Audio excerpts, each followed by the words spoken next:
Pour Dave, il faut absolument blâmer en priorité De Zerbi. Et Nabil, lui, c'est plus le rendement des joueurs. C'est difficile de blâmer un entraîneur pour moi. Ah ouais. Voilà. Bon. On rappelle évidemment que vous êtes entraîneur. Je dois bien l'avouer en principe. Merci Karine. Non, parce que est-ce que vous êtes comme Raymond Domenech? Est-ce que c'est jamais la faute des entraîneurs? C'est souvent la faute des entraîneurs. Non, mais la Non, t'as été 30 secondes. Silence, on laisse le président parler. Je trouve que les arguments de Nabil sont bons parce que sur le domaine offensif, effectivement, sur les 4 offensifs, il n'y en a qu'un qui a répondu présent.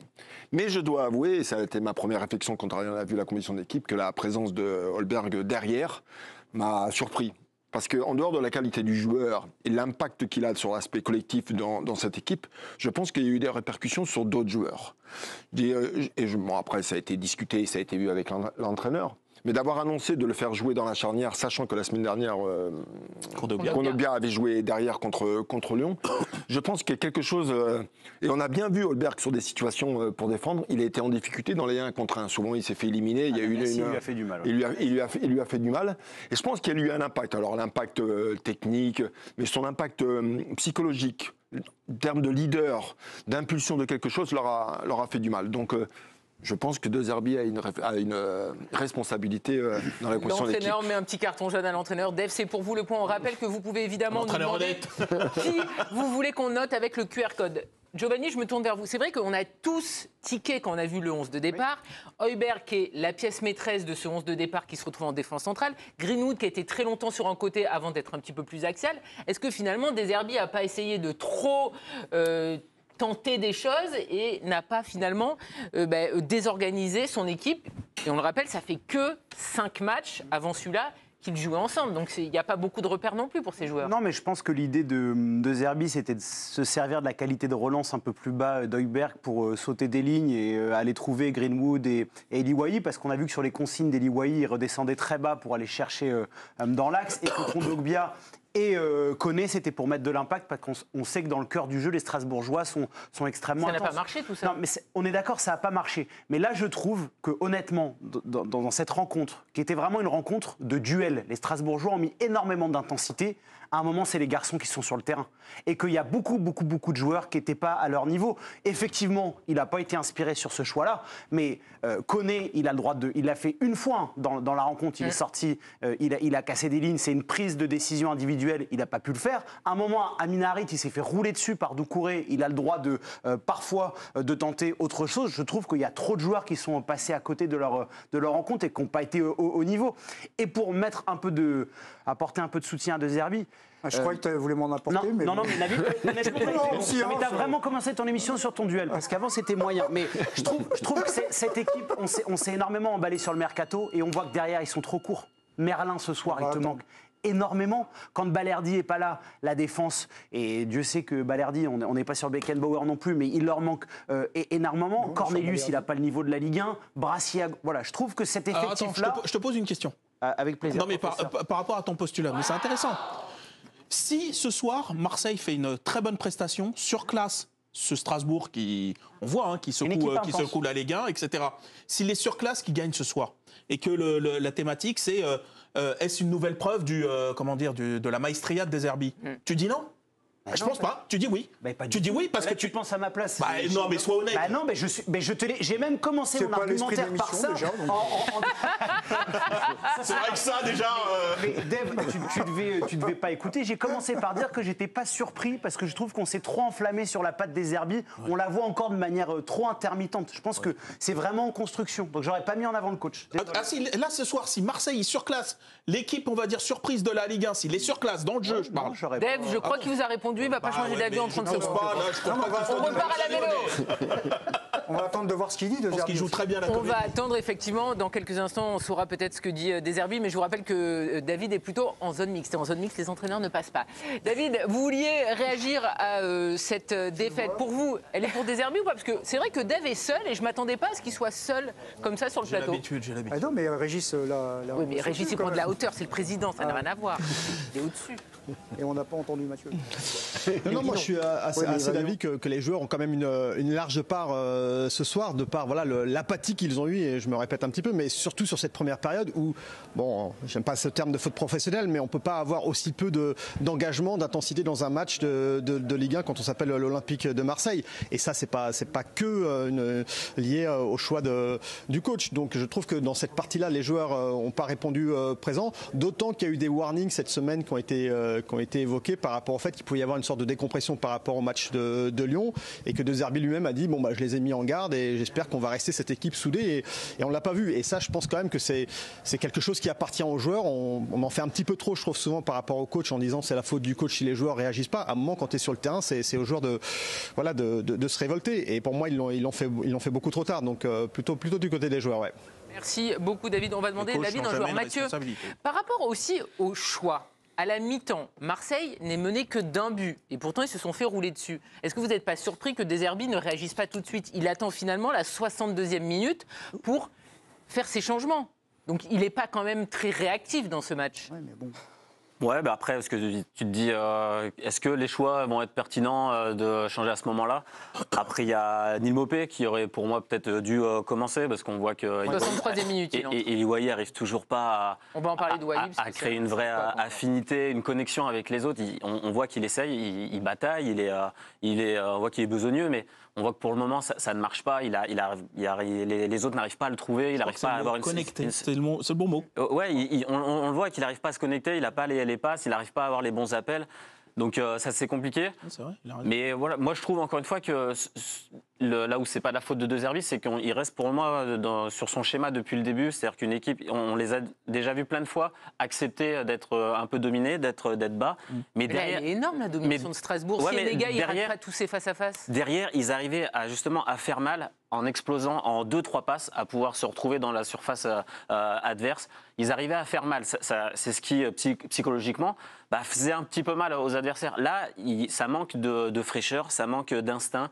Si Greenwood, encore une fois, ne sort pas quelque chose d'un peu génial, on sent pas que c'était toujours un peu Greenwood et Harit qui mettaient du rythme aux offensives marseillaises.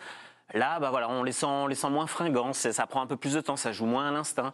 Et du coup, Régis, on a parlé moins impactant. De certains joueurs du côté de Strasbourg. Nancy a fait des misères aux Marseillais pendant tout le match.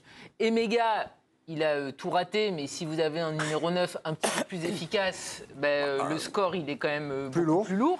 Les problèmes de choix, oui. Les problèmes que les Strasbourgeois ont posés aux Marseillais n'ont jamais été réglés par De Zerbi. Non, Strasbourg a été très performant sur leur côté gauche. Il y a eu une bonne relation entre les deux, là, à gauche, sur le but, à l'image du but. Ça n'a pas été réglé sur l'aspect défensif. Mais moi, je suis convaincu que la position de Holberg, dans un match comme ça, où vous êtes mis en position délicate par rapport à un adversaire, lui, il aurait pu faire le rôle d'entraîneur sur le terrain en termes de leader. Il ne l'a pas fait ce soir. Mais parce que juste contre Reims aussi, ils avaient aussi pris. C'est le président, ne coupe pas le président. Et moi, vous avez évidemment les cartons à disposition. Je vous le rappelle. Et moi, je pense que d'un joueur de son calibre, quand vous le mettez dans une position aussi basse, comme défenseur axial, dans son mental, il ne se dit pas qu'il est autant concerné que quand il joue au milieu de terrain. Il ne prend pas les décisions autant que quand il est au milieu de terrain. Mais alors, est-ce que Régis, à la mi-temps, il ne doit pas dire à son coach, franchement, coach, ça s'est peut-être derrière, ça ne va pas, il faut me remettre au milieu. Est-ce qu'il est capitaine, il a une carrière, il peut échanger comme ça. Non, mais c'est dur. C'est dur de faire ça. Parce que non, mais si c'est dans le vestiaire... Ça implique pas soi-même, ça implique aussi d'autres joueurs qui vont peut-être, eux, n'ont pas envie de revenir. C'est compliqué de faire ça. Attendez, mais vous êtes en train de nous expliquer que... Non, parce qu'il n'a pas été remplacé par un joueur en poste de formation sans nom sur son maillot, quoi, avec le numéro 33. C'est Kondogbia qui a pris sa place quand même. Donc vous êtes en train de m'expliquer qu'il n'y a pas d'autre alternative de Stone sur toute la saison. Non, mais Nabil, c'est pas les mêmes joueurs. Je suis d'accord avec toi sur le niveau du joueur. C'est un joueur de haut niveau quand même. Non, mais c'est deux joueurs de haut niveau. Mais sur l'aspect, l'impact sur les autres, je ne suis pas certain qu'il va prendre la parole et qu'il va prendre une décision de dire les mecs, on va faire autrement, on va faire comme ça. C'est pas le truc poste pour poste. C'est ce que je pense que Holberg, dans le milieu, je pense qu'il est capable de faire ça. Par contre, Holberg, il aurait pu très bien dire en jouant derrière, il faut qu'on saute un peu le pressing de Strasbourg. Ils l'ont jamais fait en première mi-temps. Hein. Alors Wahi, il est venu décrocher de temps en temps pour essayer de sauter ce pressing. Mais moi, je pense qu'il y a eu un impact plus important que qu'on le dit en dehors de la qualité des joueurs. Le problème, c'est que tu ne peux pas sauter les lignes avec c'est pas les qualités premières. À chaque fois qu'ils ont essayé peu de fois de prendre, ils sont impossible. Messieurs, on continue de parler du Danois, c'est le capitaine et c'est un joueur majeur dans le dispositif de Deserbi. Un chiffre concernant le Danois. Oui, 10 ballons récupérés ce soir encore pour lui, même s'il n'était pas à son poste de prédilection, mais c'est le plus haut total du match, donc il a montré encore quand même qu'il était là, même s'il n'était pas placé comme... Giovanni, ça veut dire aussi que les 2 millions ont ramassé là. Mais là, c'est sûr. C'était open bar pour connaître. Honnêtement, tout à l'heure, on parlait de ça, mais vous disiez, je ne sais pas s'il sera aussi bon à Marseille, mais André Santos, il a fait un chantier ce soir. Le Brésilien, il a été exceptionnel. Là où je te rejoins, Régis, sur le côté impact de Pierre-Emile Højbjerg, je les ai fait pas mal de fois depuis le début de la saison au stade Marseille. Il est vraiment impressionnant dans ce registre-là, où il est constamment leader vocal, même sur les consignes. Je pense que c'est quelqu'un qui a un sens tactique qui est énorme. Et le nombre de fois où De Zerbi, il lève 2 secondes la main, il lui fait un signe, et Højbjerg comprend et replace constamment ses partenaires, c'est quelque chose qui a été... Ça s'est vu dès le premier ou le deuxième match, je le voyais en train de replacer tout le monde systématiquement. C'était fou. D'ailleurs, il est arrivé quoi? Au bout de 15 jours, il avait le brassard. À un moment... Après, ok, mais là où je rejoins... Enfin, ça n'a pas été non plus une leçon de maîtrise depuis le début du championnat. Contre Reims, il y a 30 minutes de trou d'air, il est là. Contre Nice, ils ont de l'efficacité, c'est pareil, et il est là au milieu également. Donc c'est plus tu parles de Reims, je peux te dire que quand ils ont pris l'eau au Vélodrome ce soir-là, quand ça tanguait fort, celui qui hurlait sur tout le monde, c'était Pierre-Emile Højbjerg. Mais il n'y a pas eu vraiment d'impact. Sur 30 minutes, ils ont pris l'eau, ils n'ont pas du tout réussi à trouver la solution. C'est pas Superman, le gars. Attendez, les gars. Non, mais on parlait du fait qu'il ne faut pas surévaluer son impact sur le jeu. On parle du trou d'air de 30 minutes, mais derrière, Marseille, ils reprennent pied. Et ils finissent par marcher sur en tout cas en revenant. Marcher, ça finit en score de parité. Oui, mais moi je parle pas que du score, je parle du rapport de force. À un moment, quand Reims, quand il retourne Reims, il voit plus. Non, mais peut-être que... Et ça, restons sur ça. Messieurs, on va repartir à la méno. Nabil, on va repartir à la méno, parce que vous le savez, les joueurs vont pas tarder. David, vous étiez au stade, vous, à la méno. Racontez-nous le match de Pierre-Emile. Ça a été évoqué, mais c'est vrai que c'est l'huile taulier, on l'a vu depuis le début de saison, et c'est toujours une question qui peut se poser pour un coach. Est-ce qu'un taulier comme ça a plus sa place en défense centrale ou dans le cœur du jeu? Je pense que ça a déplacé quelque part le centre de gravité de l'OM de 20 mètres derrière. Donc c'était assez flagrant à ce niveau-là, et ça souligne également quand même un petit peu le manque peut-être de caractère du reste de l'équipe. On a parlé de la capacité des joueurs. Il y a Rabiot qui est rentré en seconde, ça a ramené un petit peu peut-être à la fois de sang frais, mais peut-être un petit peu de mouvement également. Mais moi je trouve que ça a été évoqué, je crois, par Giovanni au début de l'émission. On s'est peut-être un petit peu enflammé sur le parcours de l'OM, parce que c'est vrai que les résultats ont été excellents, mais c'est vrai que c'était pour beaucoup, en tout cas sur peut-être la moitié des matchs, dû à un réalisme flagrant sur ces matchs-là qu'on n'a pas eu aujourd'hui. Donc ça ramène peut-être également, l'OM à sa juste place. On a parlé d'un candidat au titre. Peut-être qu'il y a d'autres équipes qui viendront peut-être plus bousculer Paris, même si on va attendre quand même de voir l'apport de Rabiot dans les prochaines semaines. Mais je trouve que ça ramène un petit peu l'OM un petit peu plus bas, à l'image du remplacement de Højbjerg ce soir. Merci beaucoup, David. Vous restez évidemment avec nous. Nabil, je vous voyais frétiller là. Qu'est-ce qui se passe? Non, mais moi, je peux entendre ce qui est dit sur Højbjerg, qu'il a une importance capitale apparemment là, pour l'Olympique de Marseille. Mais il est dans les 30 du Ballon d'Or, je vous l'annonce. Højbjerg, il est pas... Non, c'était une blague. Je connais quelques noms, mais pas tous retenus. Non, mais si vous m'expliquez la faillite collective ce soir seulement... attendez, mais c'était à tous les niveaux, quoi, quand même, ce soir. Si c'est Monaco ou Paris Saint-Germain, si vous êtes candidat au titre, ce genre de match, comme il a dit, Def, vous pouvez le perdre, parce que Strasbourg, ça peut très bien jouer au foot, ça peut être un match de gala. Mais ce soir, si vous arrivez de l'extérieur et qu'on vous explique que l'équipe en orange, là, c'est l'équivalent de Monaco ou PSG, personne ne vous croit. Ce soir, ils n'ont absolument pas existé. Alors... Ok, et peut-être qu'Højbjerg, il fallait le mettre au milieu, que ça aurait peut-être été, il y aurait eu un peu plus un bloc équipe, ils auraient peut-être été moins transpercés, peut-être qu'il aurait il aurait été plus prêt pour parler à Harit, pour lui dire va vers l'avant et tout, il n'y a pas de souci. Mais ce soir, pour moi, c'est à tous les étages que ça faillit. Et c'est pour ça que ça m'inquiète leur performance de ce soir, très honnêtement. Non, mais ça, je suis d'accord, moi, avec ça. Mais on est d'accord avec ça. On est tous d'accord sur le fait que ça inquiète. Je voulais le dire. Ouais. On a commencé par ça. Ils ont quand même on refait l'émission de début, là. Ils ont quand même des absences qui font aussi que, voilà, on le savait qu'ils n'avaient pas non plus énormément de marge. Et voilà, les absences, je trouve, Quentin Merlin aussi, qui faisait un super début de saison, manque énormément. Il apportait énormément offensivement. Il déplaçait un peu le bloc. Donc, voilà, je trouve là, on voit bien qu'il faut un peu quelques réajustements. Voilà, on sait que c'est... Pour moi, ils n'avaient pas énormément de marge. Et là, on le voit clairement. Là où je rejoins Nabil, c'est que dans ce type de rencontre, quand tu veux être ambitieux, et leur ambition, alors même s'ils ne parlent pas de titre, c'est quand même de retrouver la Ligue des Champions. Quand tu te fais quand même taper comme ça dessus pendant 45 minutes, mais je parle là de manière physique, dans l'impact. C'est quand tu es joueur, Mathieu, tu as été joueur aussi, Régis, tu as été sur le banc, quand tu te fais un peu marcher dessus. Joueur avant. Hein. Et oui, c'est vrai que tu as été joueur aussi. Excuse-moi, Régis. Allez-y. Vous êtes gentil pour le jeune. C'est vrai que c'était le joueur de son équipe. Attends, il fait quart de finale Coupe d'Europe, mon pote. C'est contre Manchester United. Ça m'est pas le vrai. Ce que je veux dire, c'est que là, c'est les matchs où tu dois montrer ton caractère. Où là, tu dois gagner plus de duels, de jouer à la baballe et tout, etc. C'est sympa, mais là, à un moment, c'est un match où tu dois montrer ton caractère. Et pourtant, Benassia nous avait dit qu'ils avaient changé l'équipe avec des mecs de caractère partout. Exactement. C'est pour ça que j'attendais de voir le côté on a une âme. Je ne sais plus qui l'avait rappelé ce côté âme. Et les déclarations de Mehdi Benatia, ce côté, c'est une équipe qui a du caractère, qui est ultra professionnelle. Ce qui me dérange ce soir, tu as le droit de passer à côté de ta rencontre, de rater techniquement des choses, mais de te faire bouffer comme ça dans le caractère, c'est pas terrible. C'est pour ça que moi, je me pose un peu des questions sur pas le profil, mais les vraies intentions de jeu de De Zerbi. Parce que là, on voit qu'on dit que tu te fais marcher dessus pendant 45 minutes et que tu n'arrives pas à switcher dans un autre schéma, je ne sais pas si voilà, il est capable de leur dire aller chercher haut, aller faire un pressing haut, ce qu'on ressent pas, et on voit que même parce que on voit que quand ça marche pas dans 15 minutes, ce schéma il marche pas, des fois on arrive à switcher, voilà, là on va aller chercher plus haut, c'est souvent ce qu'on se dit dans le vestiaire, là on va aller plus haut, on va aller mettre un pressing plus haut, on va être à l'accès. Ils ont un vrai retard dans le travail sur le pressing d'ailleurs, ça a été mais là ça se voit pas, on n'a pas du tout senti ça sur ce match, et même sur les matchs d'avant, on les a rarement vus faire un pressing très haut, intensif. Mais c'est ce que je dis. Donc c'est pour ça sur les intentions de jeu, début de saison, il y a un gros retard sur la qualité de pressing. C'est pas là-dessus qu'ils nous ont éblouis. Mais c'est pour ça que je me pose la question si c'est pas finalement voilà, volontaire de dire on va être plus bas et ça va être notre philosophie quoi. Oui, le Reg. Le Reg. L'ancien joueur. L'entraîneur. L'ancien. Régis, effectivement, c'est vrai que Roberto De Zerbi, là, il n'a pas eu d'impact sur ses choix de début, à la mi-temps non plus. On n'a pas vu de réaction.